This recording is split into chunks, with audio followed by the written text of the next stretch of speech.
Summer is yet another year and another case of Hollywood bleeding itself dry from the wounds they cut themselves. Between the continued unexpected departure of certain stars, late-night TV suffering a full-blown identity crisis, and the full force of the SAG after strikes of last year plowing through everything like a monsoon, it is literally death by 1,000 cuts. Theatrical revenue hasn't been this close to being in the toilet for a while, and with production rebound taking about as long as Romeo's patience for Juliet to wake up, you better believe every movie or short film that came out this year was either directly or indirectly affected due to last year's mishaps. Nobody is immune to those damages. Because of that, as one might expect, it was genuinely difficult coming up with a list this year for worst films.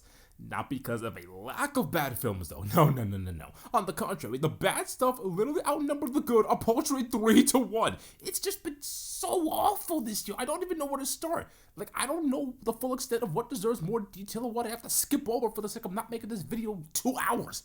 Trust me when I tell you, the overwhelming deluge of terrible movies that ate away my irises were so ridiculously huge that sticking to my guns and keeping it down to just 10 was an endeavor. Honestly, choosing, settling in, and arranging the lower numbers was more difficult than doing the same for the higher ones. Those of you who disagree, you're free to. But alas, I must persist and give you my personal list for the top 10 worst films of 2024. With dishonorable mentions this time, so buckle up.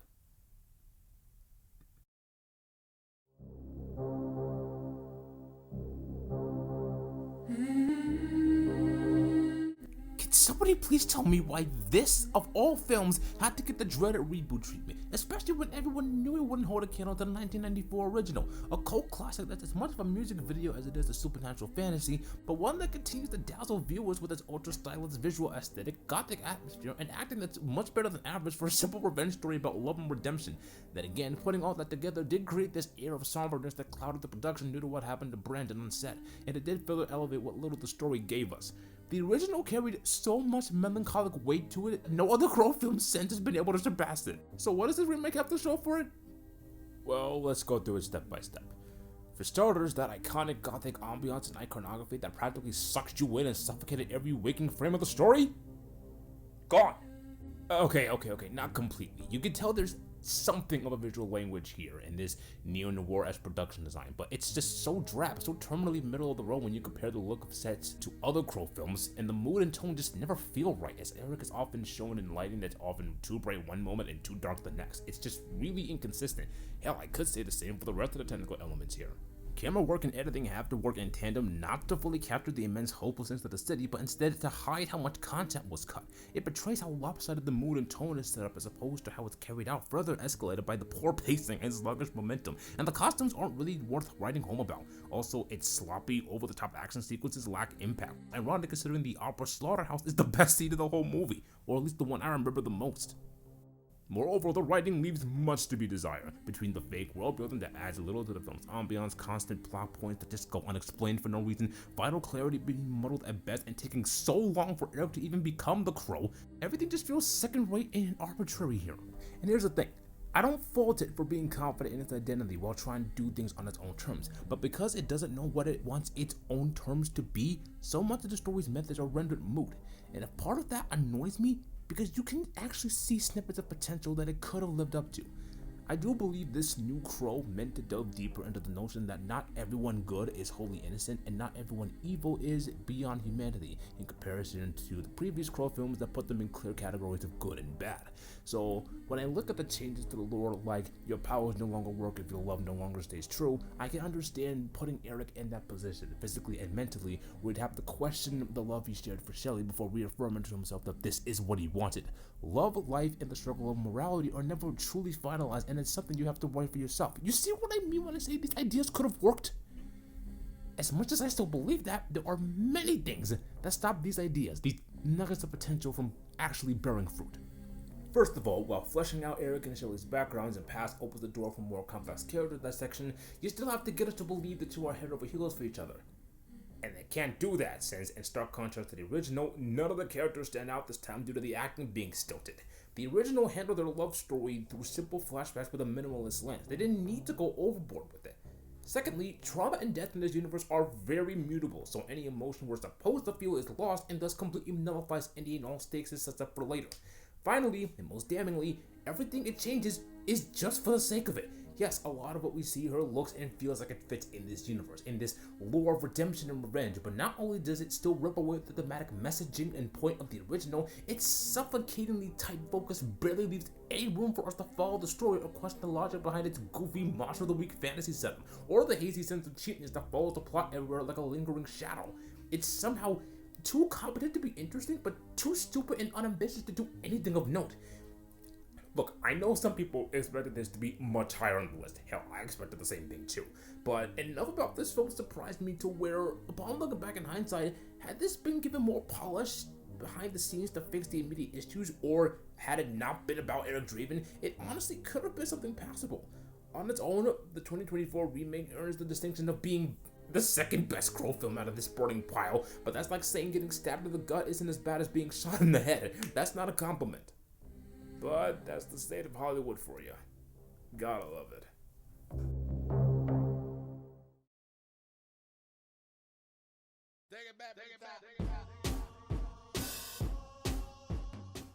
What a difference 20 years makes. Everyone and their mothers and grandmothers have to be familiar with the 2004 cult classic, right? We've seen them, we've played them, we've parodied them, memed them to hell and back. Hell, we even wore pinks on Wednesdays. Me personally, yeah, I like the film for what it is. It has this overly comic vision of teen culture vindictiveness, and I completely glossed over how far this story went with dissecting how that culture of gossip, high school politics, and backstabbing evolves over time. Of course, it's not perfect. It can get a little too cheesy for my taste. It's very dated in a couple of its topics and stereotypes, and I really can't fucking stand Janice. Yeah, I know she was justified somewhat in criticizing Caddy, but literally putting all the blame on her where she's the entire catalyst for the plot happening in the first place just really ticked me off. Caddy already went through enough emotional whiplash after the fact anyways, and Regina literally got run over by a damn bus. Yet Janice gets no comeuppance whatsoever for her deeds throughout the story. Putting that to one side, I can see why people love this movie. What I cannot see is why people will prefer this over the original. To spare myself the agitation, what we got here was a sanitized kids bop version of what the original gave us. Goes over most of the same points, the same jokes, the same scenes, with a few alterations, but none of them are really updated to the point where it would justify bringing the story back to the modern age, which is annoying because it literally had every chance to do so. Just think about it for a second, okay? Just think about it for a second.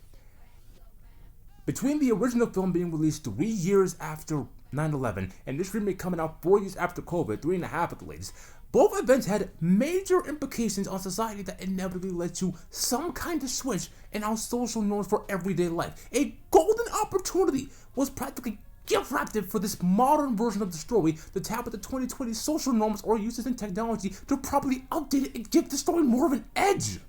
But are they interested in doing that? It's more concerned with stripping away all the authenticity that made the original movie stand out, relentlessly self-deprecating itself in awareness of the absurdity of its own existence, on top of dramatically numbing and watering down a lot of its core themes and messages. Look, misogyny and slut-shaming should not be normalized or tolerated under any circumstance, no matter how young, old, or mentally mature you are, but that was a pretty big chunk of the original film's DNA. As much as we don't like seeing stuff like that, it's important that we do because it gives us a better understanding on how and why women are pitted against each other to seek superiority over other girls. The viewers have to learn how to avoid or combat that because it's damaging to somebody's self-esteem. By surgically removing that, you take away the core concept of the very thing you are trying to adapt. The damn thing feels too safe, and between its relatable characters now feeling redundant and stagnant, dialogue ripped straight from the original feeling cumbersome, the pacing being constantly disrupted by distracting musical numbers, trust me, I'll get to that soon, and a cast that's such a deafening vacuum of range and variety that only a select few are worth discussing, we're left with the film constantly pulling itself between past and present with no middle ground. Even the camera work and editing, which admittedly does a decent job constructing a more surrealistic production design to align with its new direction, is still fairly basic and unobtrusive in the grand scheme of things. It feels like everything that was done here just had the bare minimum effort screwed in, devoid of any imagination beyond the main impulse to turn this film into a musical. And by the way, why was this even a musical in the first place? Like, I'll be the one to admit, I didn't get the appeal or reason for a Mean Girls musical back then before I watched the movie, and a part of me still doesn't now. But thankfully, Gabby, a friend of mine from college who's really into theater on Broadway, helped leverage out my perspective because while I do think the stage musical is a fairly average musical adaptation now, I can at least praise the cast for doing incredible with the roles they were given, and the limited production design does better with gradually progressing the story through the decades than the 2024 film did. Needless to say, we both hated the musical elements in this film. It's just a bunch of generic symphonies and visuals with little consistency. The lyrics are the farthest thing from gruel, and they're packed to the brim with claustrophobic blocking, cheap pop orchestration, and some of the worst sound mixing I've heard in the theater. Not to mention, I think Gabby hated it more than I did. It's true. I probably hated it more than you did. Here's the thing, guys. I was in high school my senior year when I graduated and Mean Girls came on Broadway. So, easily understandable why I would like Mean Girls, the musical, because I like that they adapted a 2004 film and updated the story to our late 2010s social media era. If you are going to adapt it to the stage, adapting it to fit our time works pretty good. But the movie adaptation of this musical failed by trying to keep the musical from the modern 2018 social media aesthetic while reverting back to the original story for 2004. And when you combine two different time aesthetics, it just creates a messy disaster. What were the screenwriters thinking? It just makes you question, is there anything else positive to say about this? Well, my name is Regina George. Yeah, this was a no-brainer. Renee Rapp is phenomenal. She gave us the best performance, she stuck with the best character, she has the closest thing to an actual screen presence out of everybody here, and go figure, she also has the best song on the soundtrack. World Burn is genuinely amazing. Dare I say, she's the only reason you should even watch this iteration if you absolutely have to, but honestly, you're better off watching the Broadway iteration or the original movie. Like, anything other than this. Nothing about this is fetch. Stop trying to make fetch happen, okay? It's not going to happen here.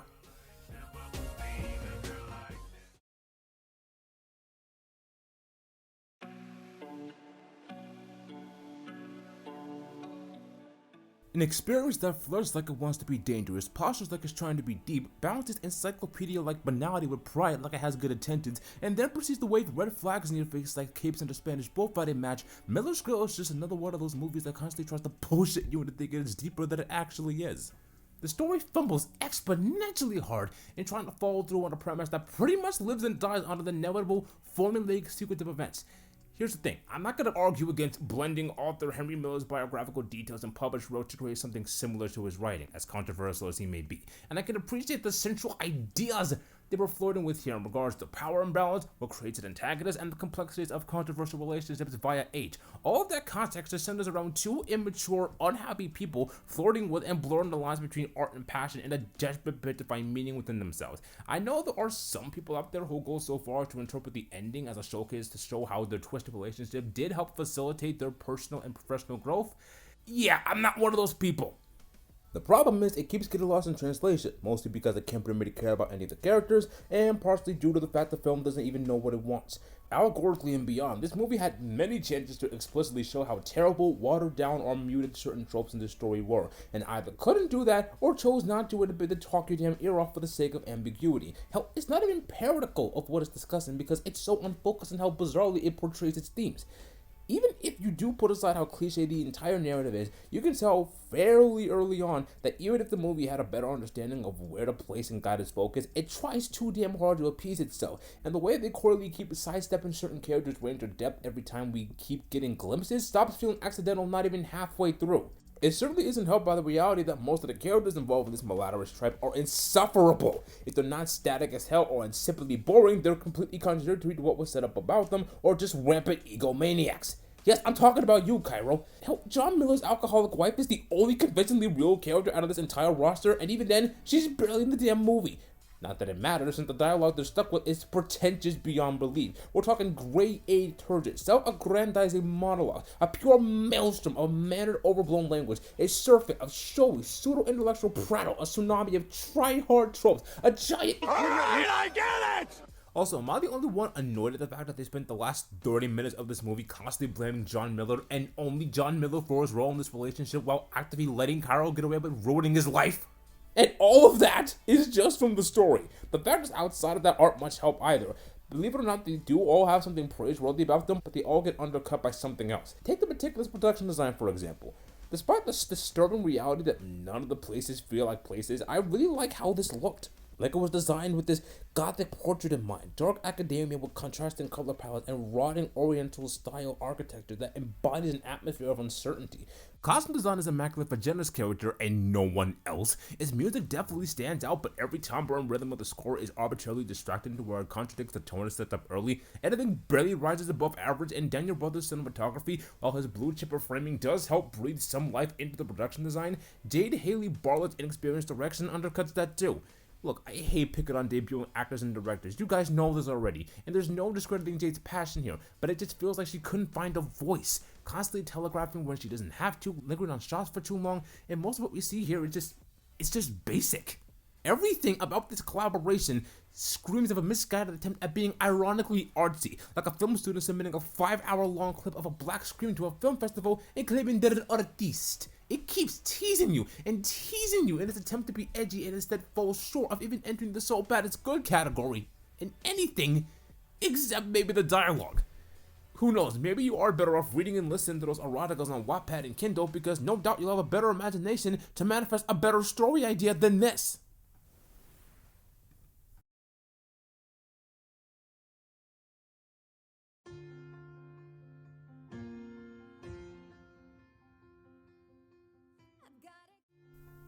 The first mainstream release of 2024.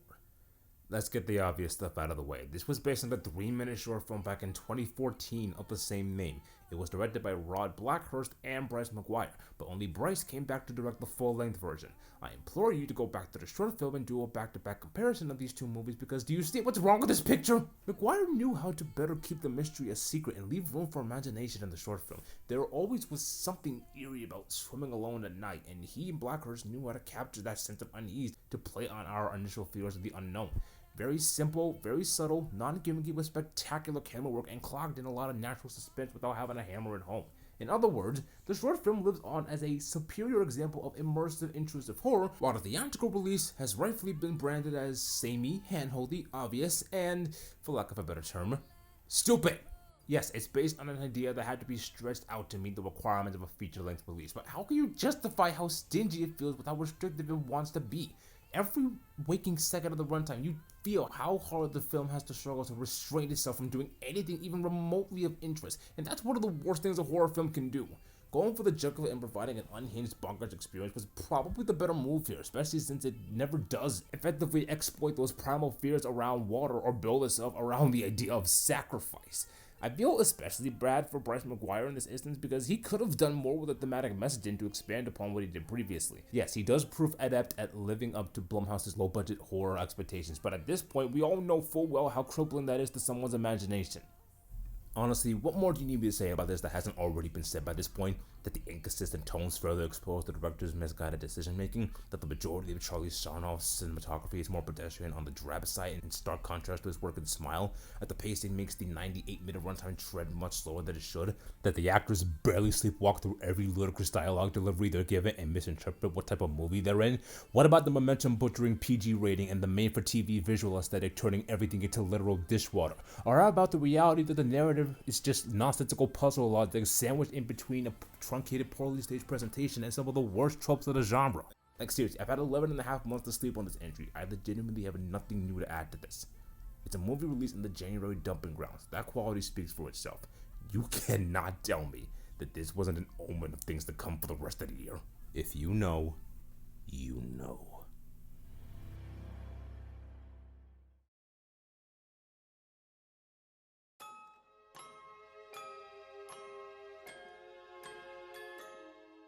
Mr. Wadlow, Jeffrey, my boy, it's been too long. 2018's Truth or Dare was my first introduction to you, and you grinned and bared everything out in the open for me to dissect your corny, cheeky, convoluted little disaster piece in all of its misshapen glory. An honestly decent idea dragged and torn apart by nonsensical reactions, silly dialogue, apathetic or unlikable characters, and a story that pretty much changes rules on the fly for the sake of it. The only thing it had going in its favor is how unintentionally hilarious it was.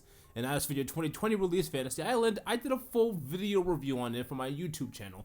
Long story short, it was more of the same. Decent ideas, wasted potential, really poor execution. Honestly, I'm not sure teaming with Blumhouse was the right move. Given the comically lopsided enigma Blumhouse has become, it all but assured your next release likely wasn't going to move the needle. So you better believe Imaginary was going to be on this list. And if you ask me, it's probably the worst horror film of Jeff's entire catalog. It's the most telegraphed, it's the least consistent, it's the most predictable. It just feels like this is the one where we tried the least. Dare I say, you can call it unbearable. Here, please hit me as hard as you can. Honestly, the fault lies squarely on three familiar culprits that Jeff has repeatedly struggled with: structure, presentation, and tone. It's intended to be a high-concept film that larges up on the premise that driving your imagination from a source of repressed trauma and pain is one of the most powerful forces of all, but for such a high concept, almost all of his time is spent pilfering ideas from Poltergeist, Nightmare on Elm Street, Labyrinth, and even Megan of all things, and the constant screwing and unscrewing of DNA splices to conjure up a better horror replicate leaves next to no room for anything truly imaginative in a movie literally titled Imaginary. It's just the same old tired conveyor belt of every rote, predictable horror trope ballooning into the dead air that encompasses whatever is left of the live-action Resident Evil franchise. Look, I'm aware it's a hard sell to make anything truly original these days, and I understand why Blumhouse keeps settling in on these basic blueprints, especially since they're perhaps the easiest to execute, but this entire execution is all over the bloody place. The rules it sets up are both arbitrary and all too easy to complicate or break. It's way too safe for any of those things to matter, and the exposition exhibits all the tedium of a rushed book report. There is next to no visual allure to distract from the sewage either. Between the juvenile Carfax commercial aesthetic, over-reliance of soft lighting, or barely any of it to where I can hardly see DeWanda Wise in the dark, and the sheer unrepentant ugliness of its repetitive set designs, you'd be hard-pressed to find a single scene that actually looks enticing enough to fit the surrounding circumstances. Even switching course in the final act by plunging us into this literal MC Escher nightmare realm doesn't shake up the variety because it looks too similar to what we've already seen. Plus, the vast majority of the cinematography and editing meant to support that has a really low batting average since it actively makes what we see look like it was smeared with bacon grease. And that's on top of the cardinal sin of this film being the complete opposite of scary. They keep showing the damn monster full view what has to be like 5 separate times, and there was a grand total of 1. Count them, 1 kill in the entire film, and it was committed against arguably the most interesting character by default. Then again, that's not saying much. The large foray of characters we're stuck with collectively have the brains of expired yogurt with infantile development ranging between them all. Bear McCreary is perhaps the only positive here with his musical score, and even then he isn't immune from criticism because a good chunk of his work barely even matches up with what's happening here. Just everything about this is either demonstrably dull or wildly overcomplicated for desperation's sake. Dialogue is uninspired as per usual, the performances are Disney Channel original movie-esque laughable, and the damn pacing feels as artificially slow as possible. Like, they really outdid themselves with the sloth here. For a film clocking in at only an hour and 44 minutes, it feels double that. Jeff Wadlow has got to have a serious confidence problem because his entire style gives off this amateurish ringmaster aura. Very strict, heavily limited, and feels purposely boxed in with little breathing room despite being over the top, in your face, and actively neglectful of subtlety. As bad as Truth or Dare or Fantasy Island were, they were bio-fascinating enough that are so bad it's good sense to the untrained eye. At least you can say you were never bored watching those two. Imaginary does not give you that same luxury, as it bludgeons you with baseless mediocrity, constantly disengaging you to the point where you no longer care whether the disconcerted smoke and mirrors drop or not. Terrible script with a terrible presentation, led at the helm by someone who had no idea where to take it, and it's baffling that, minus a few exceptions, this is the type of collaborative effort that Blumhouse wants nowadays. I mean, hey, they got what they wanted. Now they gotta live with it.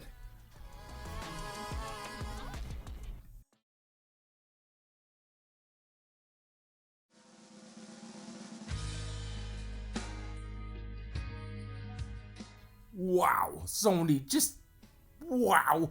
Like, there isn't even enough time of the day to go over the insane year that you had. You cut your workforce by about 900 people, the Alamo Draft House thing is just head-scratching, and even now, in the year of our Lord 2024, you guys still can't help being stingy and handy with your projects. Review bombing from players in the Arrowhead Game Studios CEO forced you to rescind this stupid PlayStation Network linking policy for Helldivers 2. $400 million were wasted on yet another uncool live service game. I mean, at least you saw sense and delisted the thing only 2 weeks later. I wish it could say the same for Kill the Justice League. And then there's Madam Web, aka what would happen if you made a Lesser Man's Doctor Strange or Final Destination as an untested CW pilot. or as I like to call it, a shittier version of That's So Raven. I heard that, you nasty. Look, I know I'm not the first person to say this, but the quality control Sony has over there has got to be on the fritz. To go from the masterpiece that was Across the Spider-Verse to this will never fail to scramble my brain. Especially when the habit of getting handsy results in them repeatedly forgetting the basics of rudimentary screenwriting.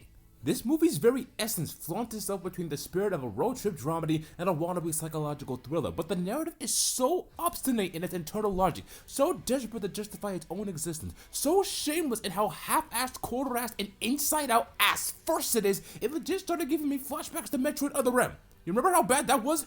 Sure, its symbolism isn't as ham-fisted and embarrassing as that game, but they both have the same problem. If it's not the obvious clashing of toads with the abysmal pacing, it's the sobering reality that even with the occasional concept in the setup having the tiniest bit of intrigue, the actual individual structural beats that compose Madame Web's story lack any and all sense of momentum or expressive amplification. You just immediately get the sense that everybody's just strapped to the treadmill, running in place, while nothing happens and nothing matters, and you can feel that in every congealed fragment that came together to kickstart this Frankenstein. So many pieces here are either worthless or intentionally hard-coded and dumbed down to be worthless in the grand scheme of things. The inconsequential world building doesn't give two shits about continuity, and it bleeds over to the production design, not really establishing any core atmosphere or identity. Its retrograde presentation is more frustrating than endearing because it tries too hard to be silly. The bloody music is once again either unmemorable or ripped straight from other popular soundtracks. They purposely blue ball and cheat you out of any invigorating action sequences. The tone can't stay consistent to save its life, and the few technical elements that do stand out are the way the Doppler lens stutters the frame to illustrate Cassie's clairvoyance and gets a few interesting shots out of it, or quickly neutered by the excessive overuse of said feature or the wonky editing.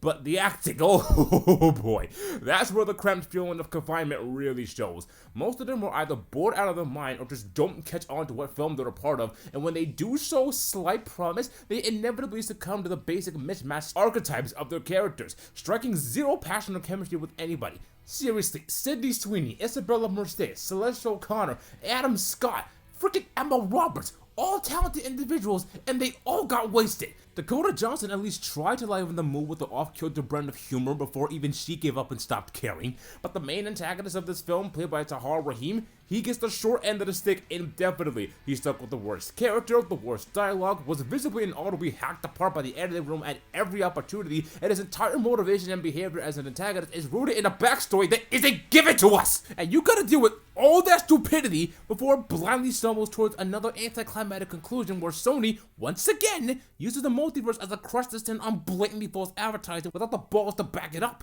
And the most infuriating thing about that, though, is that last bit is squarely Sony's fault. The original plot, from what I've read in reports, was that instead of Madame Web saving these girls from a man obsessed with maintaining his legacy, they had to band together to stop this same man from going back in time and killing Mary Parker and preventing the MCU Peter from being born, essentially making this the Marvel equivalent of the Terminator movies. Now, I think I speak for everybody here when I say, like, why in the name of Lord Gaben's library of abandoned franchises would you cut that out? Putting aside how much more interesting it would have made this fustercluck, it opened the door to actively tying into the MCU in a way that actually matters. Sure, you know they succeed in the end anyways, but it adds more tension whenever any of the girls are in danger, as it doesn't necessarily require any of them to survive for it to be a happy ending. Plus, the absence of Peter in general was a great meta opportunity for the Sonyverse to explain the repercussions of Spider-Man either not existing or being killed, like why this universe not having a Spider-Man means the other Spider-Woman have to take over as that universe's protectors. And the fact that they kept Mary and Peter's birth in the final cut meant they were willing to float around with that idea anyway, so why the hell did you even bother if you weren't going to do anything useful with it?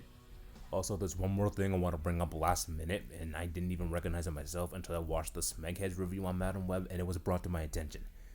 We all know by now that Constance Webb went into the Amazon while pregnant to research a specific brand of spider designed to pretty much cure Cassie of a real neurological disorder. Turns out, though, those efforts were always destined to be nullified by the end of the film anyway, because that neurological disorder ends up curing itself! So the entire reason for the plot happening in the first place was a complete waste of time! Then again, I shouldn't be too surprised. All these movies have been plastered with giant kick me signs on the back since day one, but this one right here is probably the worst offender. This Sonyverse sucks. More specifically, it sucked. Past tense, because with the release of Kraven, Sony is now confirmed that this franchise is officially dead. Good riddance.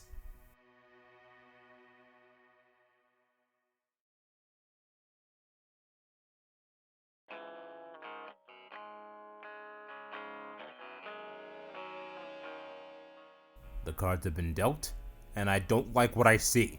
You could definitely say the horror genre got the short end of the stick this year when it came to recovering from the strikes, so when you come across a movie this lousy, it's a damning indictment as to why that is.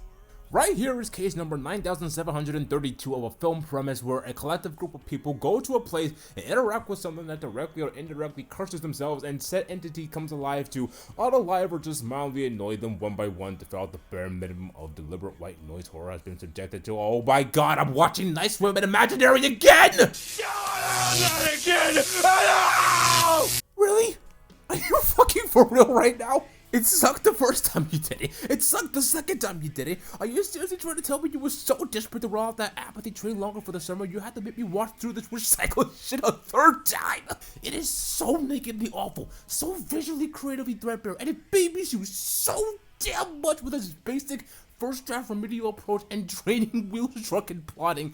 It's almost not worth jotting a comment down for it. There are so many times I can vocally share my displeasure with uninspired, unimaginative, derivative horror movies like this that just expect you to piss your wallet down the drain for the most insipid and insulting of thrills just because it feels entitled to all of your time.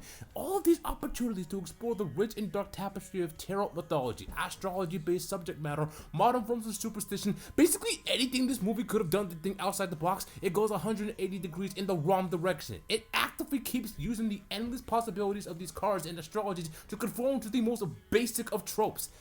Its mythology on tarot and this train wreck splinter as soon as we finish the backstory, they build up to and then completely bail on both its attempts at wider messaging and a much better climax than what we actually get, because bloody hell does this film know how little you care about what's happening. On top of that, it's a hard PG-13 rating, meaning no carnage candy crazy ass kills to jolt us awake to prevent us from falling asleep. They pull away from the kills every time.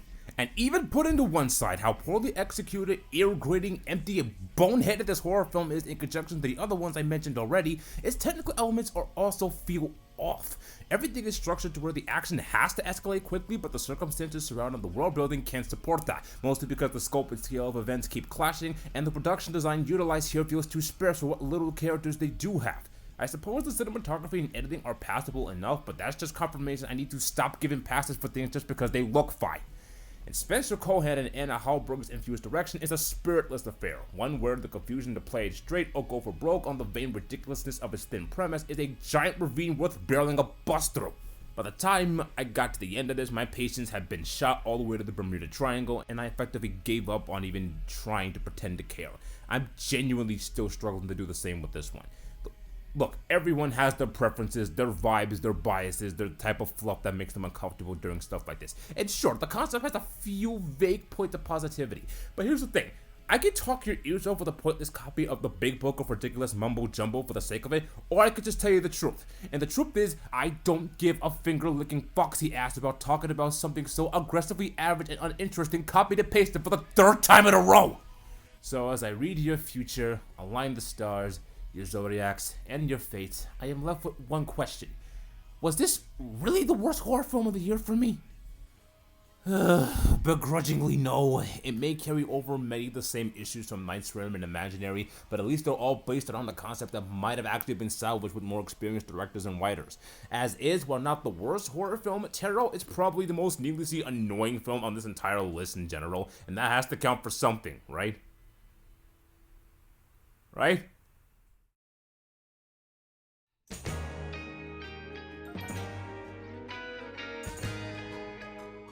Well, I was wrong. This was the most annoying. And the thing, I was inches away from tossing this entry onto the dishonorable mentions section, casually dropping a cold one-liner and forgetting about it forever. But the fact that SpongeBob is now firmly on autopilot, his movies have actively been getting worse the further in time we get, and that this whole thing got carelessly leaked months before release? Nah, this is fair game. What isn't fair game is how butt-fuckly this combination of live action and animation ended up becoming. In stark contrast to the first two movies that maintained a healthy enough balance between those cartoon logic Who Framed Roger Rabbit physics in real time, me saying everything is just unpleasant to look at here would actually be doing SpongeBob a disservice, because he has never looked this cheap, this plastic, and this dead-eyed before. It's not like stock Unity ass that ugly, but the animation being nowhere near as polished or popping the same as it did in Sponge on the Run is a big problem, considering I didn't like that film either. And as slow and janky and uncomfortable as the CGI looks, it still manages to be overstimulating with how loud, fast-moving, and chaotic it is, with too many new characters to grasp. Yes, I know SpongeBob has always been a fairly loud show, but the first 3 seasons masked that behind layered writing and simple but effective humor to further bolster their animation. It was just the right combination of cooks in the kitchen to prove that there was a method to that madness. Hell, even the 4th and 5th seasons kept that streak going a little bit before spiral going into season 7. Here, the animation does nothing special outside trying to one-up how weird and extreme you can get without any forward thinking, culminating in this outage abomination. Seriously, how did they get Wanda Sykes to agree to this? But putting that disturbing image to one side, even if that was the only thing working against this film, it still would have left a sour taste in my mouth. It's not just that the film looks like a cheap McDonald's Happy Meal toy, it's a case of one bad apple spoiling the bunch. There's no case of any soft or hard polish to the lighting, so everything looks weirdly underexposed. The musical score is literally every other generic kids action flick with no original SpongeBob to stand out, and the production design is the most limited these films have been since. Repeating the same locations ad nauseum while neglecting those with even a snippet of potential, and the more competent factors like the camera work and editing are outdone by the weird keyframing in every shot, the fast pacing succumbing to lost momentum, and the vast majority of the humor and character personalities have run down the wishing well like dried straws. It's so annoying, stale, repetitive, and bottom of the barrel, I couldn't be bothered to laugh at anything that didn't involve a paragliding dog. All that magic down at the bottom has just been sucked dry. If anything, the YouTube channel Just Stop did a brilliant deep dive into how the comedy in the Sandy Cheeks film pales in comparison to the previous seasons, and I highly recommend you check out his video if you're curious. But the long and short of it is, nobody in this film really matters. There are no characters. Sandy and SpongeBob go through no development or conflict. There might as well be no villain. And that makes the performances frustrating too, because even you can tell how blatantly checked out everybody is. Also, can you tell I'm trying to stall so I don't talk about the story? That's because there's hardly anything to discuss.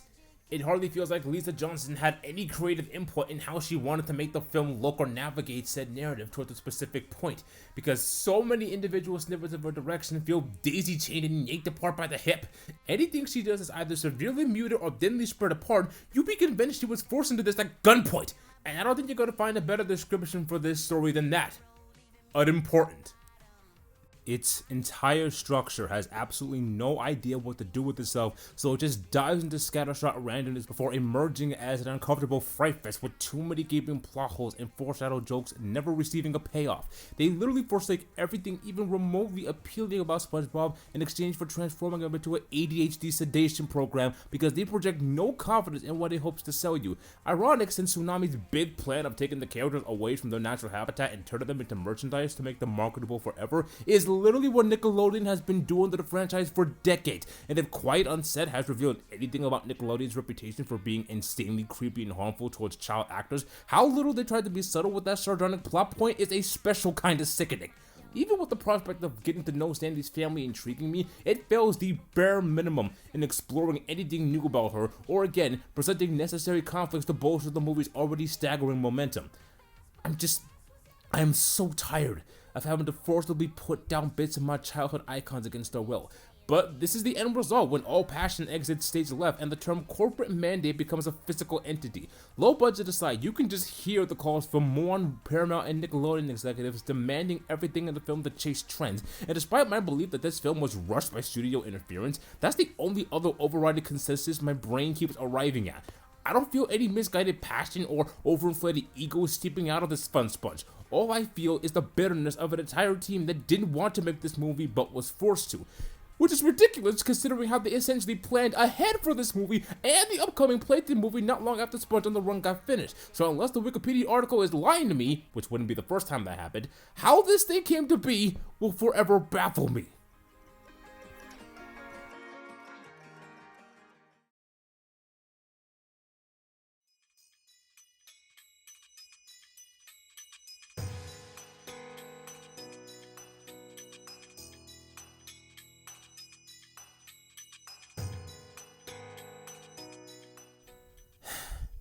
Zach, what are we going to do with you? Like, I've seen enough of his work to tell he's very passionate about the stuff he puts out. He's a very solid visual director, and his technical skills are not in doubt. But ever since leaving the DCEU following his daughter's suicide, he understandably hasn't quite felt the same sense. Either these films made him lose his passion, or he just flew too close to the sun here, but Seriously, what is this? The perfect epitaph to describe this paper-thin utter dross of a story could best be described in 4 words. All tell, no show. Whether it be the original versions or the director's cuts, it's overstuffed and underdeveloped with a clunky episodic plot structure, only heightening that lack of narrative compensation due to the absence of any defined focus. I'm convinced Zack had scribbled down over 150 pages worth of backstory for every little thing he stumbled across, but he had to cut it in half for both parts, which upon research is pretty much exactly what happened. But why he was given 4 hours just confuses me. Roughly 85% of the first film is spent with Korra putting together the crew they used to fight off the Imperium, but what typically be a montage instead becomes the main thrust of the first film, which culminates in a mini battle during what's essentially a side quest, and the vast majority of the second film is preparation, trauma dumping, weed cutting, and just plain old fighting. Interconnected together, the story execution is begrudgingly paper thin and so mildly overcomplicated to such a baffling degree. You think Snyder was actively trying to find the longest, most painfully convoluted path he can find to fuel this obsession with length and replay value. Seriously, fatigue was bubbling over for me really quickly before I even got past the 1 hour mark of the first film, and it forcibly has to pad out the and then method of storytelling for minutes at a time in order to not knuckle under the weight of its own anticlimactic runtime. Combined, both parts feel like the early 1.0 version of Final Fantasy XIV. You take away how obsessed it is with being as grand and grim and epic as possible, and there's barely anything here to hold your interest beyond how bland and barely existent the narrative actually is, in spite of the epic global stakes the movie tries to paint, and a slow trudging pace specifically curated to cram in fluff that doesn't contribute much. And even if it did, its more overt themes like freedom versus oppression, sticking to kindness in the face of nihilism, and the importance of healing, not only does it still lead to a downpour of mindless fighting, it just doesn't resonate well to the screen because Zack is not good at communicating themes and ideas. And the logic behind this tale pushes credulity right away when you realize the main conflict of both parts boiled down to a ton of wheat, resulting in a tenuous amount of plot holes large enough to orbit a black hole, and half-hearted damage control was so pathetically non-committal and crowbar, the established lore quickly starts to fall apart like leprosy. Even with the compromises he probably had to make to bring this 4-hour odyssey to life, this entire saga is just a strange case of self-sabotage, and going through with the director's cut far to try and recreate the Snyder Cut mania was never going to go over well at Netflix. Speaking of, just look at this! I literally mentioned minutes ago how much I've grown to like Snyder's visual style over the years. He's a stylist, not a poet. He normally aims for a maximalist palette, and more often than not, I try not to pay it any mind. But this was where I had to draw the line here. The production design is just a myriad sea of placeholders ripped clean of any recognizable traits to help anything stand out. And don't even get me started on the color palette. It's like you're watching a nuclear apocalypse through a jar of piss. Every single world looks the goddamn same, even with different contrasting colors. Sure, there's a scent of a Warhammer 40,000 aesthetic involved, and it does lead to a cool visual effect or eye-popping screensaver image every separate, 45 minutes? But that just speaks to how little the world building is capable of carving out its own identity. For a movie literally structured point for point from the template of the Seven Samurai, I literally cannot count on the back of my hand the number of films he imitated, from Star Wars, Harry Potter, How to Train Your Dragon, Gladiator, frickin' Dune, and it all has the landing impact of a PS3 shaded B-movie render. Also, the way the action sequences were handled too just let me scratch in my head, which is ridiculous considering it's normally one of two things Snyder normally does good with. Here, they're all ineptly choreographed and burdened with mediocre visual effects and jump cuts that, for once, aren't as annoying as the frequent slow motion sputtering the pacing with all the grace of a malfunctioning droid. PG-13 to death, none of these action sequences hold any weight, and one only has to look at the R-rated version to tell me how ridiculously over-edited the original version is. All the characters have enough building blocks attached to where you're a tiny bit intrigued if they'll actually be developed, but every single one of them has this generic RPG or NPC aura cloaked over them that just doesn't wash away. Only Korra and Atticus Noble come the closest to putting in that mode and coming into their own, but even then, extending that extra leg out to try to attach yourself to them just feels exhausting and pointless. Can we just be blunt here? Robo Moon didn't need to be this bloated. It didn't need to be 2 parts. It certainly didn't need to be a 4-hour commercial for a new franchise that doesn't exist yet. But most importantly, it didn't need to be this shameless. Like, it's bad enough the movie shamelessly plagiarizes elements from other sci-fi or fantasy properties, but when your movie goes through all that effort and still can't even build a world in which you feel interest and curiosity in finding out how the story will evolve, that's a bad omen of things to come. And yet, after all these months later, I still don't have a complete grasp on why this film, out of everything else in Snyder's catalog, infuriates me more than Sucker Punch! Sucker Punch! I think to me, What it boils down to is that it's similar to how Francis Ford Coppola handled Megalopolis, although thankfully nowhere near as egregious. Simply a pet project deliberately not given the best care because it fed on Zack Snyder's worst vices and attributes as a filmmaker. A project made to only satisfy themselves, made for them and only them. And yet somehow, number one is worse than this.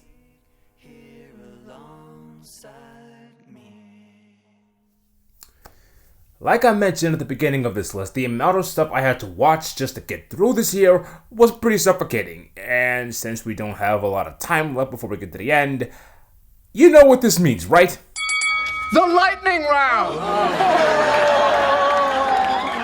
Every dishonorable mention of films this year I could have put on the list, but decided not to protect my sanity. And peeps, this is a long one, so buckle up. Borderlands, technically the number 11 on this list. Really, its only crime is one of mediocrity. Yes, being stuck in development hell and a severe lack of proper leadership at the helm meant this Frankenstein of a project was always going to get dogpiled onto the extreme, but I don't think it's 100% justified. At least it captures the aesthetic, bombastic flavor and costumes you see in the game. It does feel Borderlands-esque in space, despite the project being as basic as room temperature water. Like it vaguely understands the bits and pieces of what made the games compelling, but it's firmly uninterested in going all the way with it. Look, it's passionate on its best day, immediately forgettable at its worst, but putting all that to one side, this project really was doomed from the start. Atlas. A protracted setup with mutable stakes hidden under a thin veil of appeal, pacing that betrays the story's sense of curiosity, and a script that takes as many shortcuts as possible to not broaden its continuous hints at substance, while actively going against the very points it looks to set up. If this ruins our chances of getting another Titanfall movie, some people are going to be very salty. Trap. I could just scream Nepo Baby Vanity Project and leave it at that, but between this wannabe parody of Psycho constantly negating its own tension, refusing to justify its many plot holes, and switching perspectives between three separate characters just because, and not only reinforces how thin the premise was to begin with, but it came dangerously close to taking advantage of my suspension of disbelief. Irish Wish. Nice to see Lindsay Lohan healthy and happy to keep doing what she loves, but her naturalism was really the only thing of substance here, and what has to be one of the most cliched written rom-coms in the history of rom-coms. So naturally synthetic and artificial it is from getting to point A to point B, it actively punishes its viewers for thinking outside of the box. Afraid. Another movie about AI that shits the bed and trying to properly convey AI overstepping boundaries, this time in a horror environment thanks to absent tension, janky direction, and misshapen ideas going south. The less I talk about that confusing albatross of an ending too, the better. The Killer's Game. Its muted absurdity does liven the experience in spades, but between struggling to juggle two genres into a cohesive whole and the tired air of familiarity suffocating the entire project, you get the sense of just how embarrassed it is of itself. Not to mention, it too has the mother of all rushed and anticlimactic endings. I'm starting to sense a pattern here. Lift! I completely forgot this even came out this year until I went back to my notes. Largely predictable, over-polished, uninspired, and doesn't even try to get you to care about what does or doesn't happen. This rip-off potpourri is just a complete waste of time. Players. Netflix strikes out again, this time with a sleazy, immature, watered-down, and drawn-out version of that playbook episode from How I Met Your Mother, and it's nothing short of insipid. No finesse, no charm, there's nothing even remotely romantic or comedic about it despite the cast's surprising chemistry. More disposable Netflix fodder. Trigger warning, they brought Jessica Alba out of retirement for this. Yeah, I know this was filmed back in 2021, but that just makes its immediate pacing, tone, technical, and narrative issues that much more maddening because can you feel how boring this all is? Also, strike 5 for Netflix. Megamind and the Doom Syndicate would have made the list, very high on the list, but to my defense, this low-effort hack job was so mind-numbingly stupid and boring, I couldn't even get halfway through it. Plus, even if I did finish it, I don't know what more I can add to the conversation that hasn't already been said here. It's bumped off for my sanity's sake, and nothing else. Moana 2. This is on the list not so much for what it is, but more or less what it represents, because it's another nakedly frustrating portrait of Disney's apathy and laziness on full display. Yes, it doesn't bastardize the story of what came before, and it actively tries to expand upon its foundation, but it's literally a beat-for-beat repetition of the first film, replicating all the highlights with none of its soul, and everything feels lesser here, from its characters, animation, direction, and especially the song choices. Just so we're clear, most people assume that the reason Moana 2 fails as a movie is because they wrote a really shitty script. What happened was Disney didn't have faith to keep Moana 2 as a TV series. And don't tell me the series would have sucked, because Disney, when they invest and do things practically, they will do a good series. Think Marvel when they invested in WandaVision and Agatha all along with practical effects, followed by incredible screenplay writing and a story to tell. And Alan Menken. Alan Menken is crucial to Disney. Just look over at Netflix. They literally got Alan Menken to write the music for Spellbound. I watched the movie on Netflix, and while it's a little bit cringy because I guess it is a kid's movie, the storytelling is solid. The songs are incredible. And even if you heard them outside the movie with no context on the story of Spellbound, you still know what the characters are feeling. Something Disney has not done in any of their new recent songs in a very long time. You have not listened to what the theater kids, Disney kids, are asking you to do. Disney, we don't want live action remakes of every movie you've done. We want your original storytelling and respect for your fucking artists. And with that, we rest our case.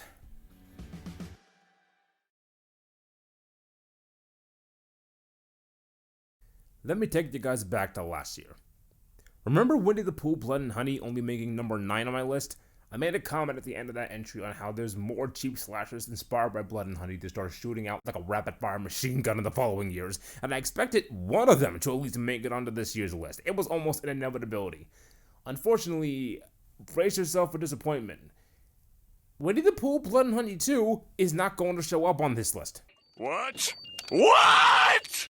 Yeah, I know, it sounds absolutely blasphemous, but believe it or not, the film is actually alright.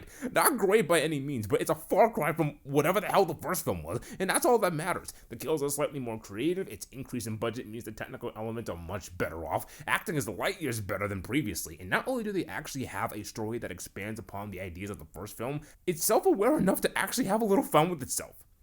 No. Instead, if you really want to find something that really irked me, we have to look towards another public domain IP. We need to look towards the House of Mouse.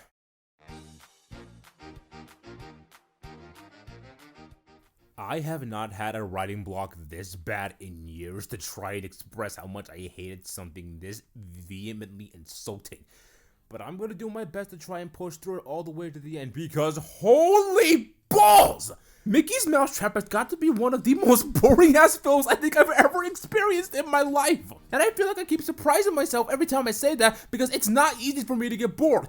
It locked me in a comatose state the same way the Smile Monster does to its victims, and thoughts of bashing my head and kept flooding the neurotransmitters in my brain. The damn thing made me bloody miserable. Nothing fucking happens here. It's just a bunch of adolescent horny drunks sticking around the arcade for the entire runtime, checking off every stereotypical horror cliche in the book, while a homeless Mickey Mouse fanatic who teleports boringly picks them off in the name of the hunt. And that really is as specific as I can get about the plot. They do try to spice it up by intertwining a police interrogation with one of the survivors in between the rampage, but it only brings up more questions and continuity problems that exacerbates the dreadful pacing. And keep in mind, the movie is only an hour and 20 minutes long. 80 uninterrupted minutes of scatterbrained random images where things just happen for the sake of it, and it can't even be bothered to give us a proper ending. Yet another anticlimactic final act rears in, completely invalidating everything that preceded it, and I don't know what ticks me off more. The film deliberately not tying up any of its loose ends, the final act going half the time of the first 2 acts and yet feeling 3 times as long, or how little it hides its own sloth and apathy for the basics of film structure. And for all the constant bitching I've been doing regarding certain movies on this list using the and-then storytelling method stupidly, this one can't even be bothered to adhere to that method in the first place, because there's next to no meat on its bones to justify everything not employing it on itself. Seriously, I'm mere seconds out from doing a Chris Jericho promo and reading straight out of the thesaurus. Many bad movies I've watched over the years, even the most infamous films ever made, have some muted progression and expressive amplification. They weren't static in how bad they were. They actively ramp up the insanity or awfulness to where forgetting about it is simply impossible. Even my worst film of all time, Things from 1989, is a textbook example of this, because at least I felt something watching that. Nothing of the sort arises here in this film. Unlike the Pooh movies that took their ludicrous concept and molded it into something that actually fit the horror trappings they wanted, the entire thought process here started and ended with take the Mickey Mouse persona, put him in a slasher environment, and just cobble together something half-baked and throw it out there and just hope somebody sees. All it does is just perpetuate this bottomless pit of misery and worthlessness, which a part of me can't help but find impressive because of how it manages to hold the line for that long, but at the same time, You're pushing your luck, Scoob! technically speaking, I really want to say it's fine. There is actual technical effort displayed here beyond the slapdash point-and-shoot style that so many lower-level films like this usually settle for, but most of them are either too minuscule to make an impact or just chip away at the film's already banal attempt at a presentation. Pacing's erratic, the sets are barren, none of the music stands out, cinematography and editing are so basic they're not even worth discussing, and nobody was even bothered enough to try and give this supposed slasher some half-decent kills. Like, really, inauthentic at best and unfocused at worst, nothing feels planned out or manufactured with the slightest hint of care or precision. This movie is to casual entertainment what a hammer is to a goose. Like, again, there are so many movies out there that I consider far worse than this, but I still can't wrap my head around how we continue to get projects that look this crappy, have story beats this limited, receive a runtime shorter than War and Peace, have pacing on par with an old man pushing a cart up the Vatican Hill, and still have this little effort to show for it. It shouldn't be possible to fail this badly.